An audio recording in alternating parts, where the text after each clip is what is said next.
we actually have team coverage of damage left behind by this morning's storms. We begin with Nixon Norman, who joins us live from Moulton. Nixon, what have you seen? Kenesha, if you can believe it, this morning severe weather almost entirely scalped this motel, the Relax Inn. Now, I want you guys to come with me.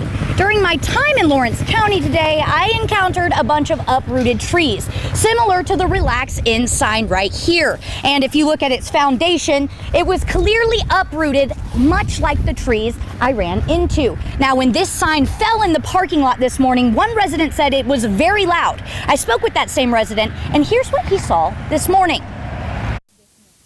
It happened so fast.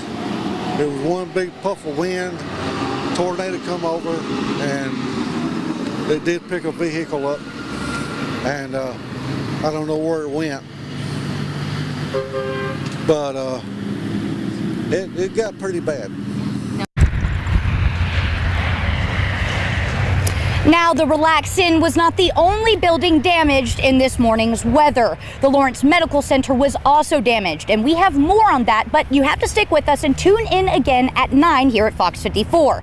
Live in Moulton, I'm Nixon Norman, Fox 54.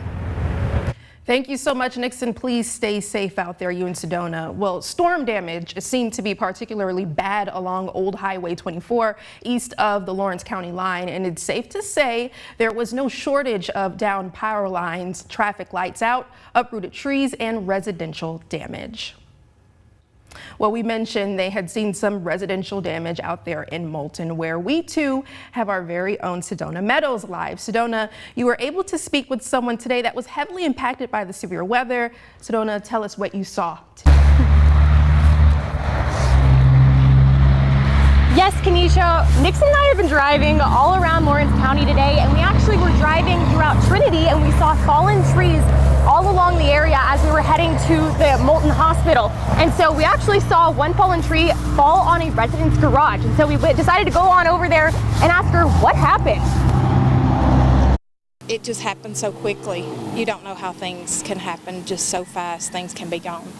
So it was just devastating. Karen Cowart, a Trinity resident, is one of the homeowners affected by the severe weather that swept through North Alabama this morning. She says she wasn't home when the damage to her property occurred. We were both at work this morning. I got a phone call from my neighbor asking if we were okay, and she just was telling me that this was destroyed by a tree. Their garage, struck by a tree, was luckily the only thing with noticeable destruction. As soon as her and her partner got home, they immediately got to work. We just started cutting down the trees and trying to stay away from the power line, which is, the power pole is still live. Not only do they have a fallen tree to worry about, a live power line has also been snapped at its foundation. Due to the sheer amount of downed power lines in the area, utilities workers had not yet fixed the live line outside their home. They are overwhelmed right now, so it may be a little while. It is popped at the ground in half. So it's still live. We have power, but we're just waiting on them to come out. Yeah, so for more information on severe weather, you can head on over to our website. Live in Moulton, Sedona Meadows, Fox 54 News.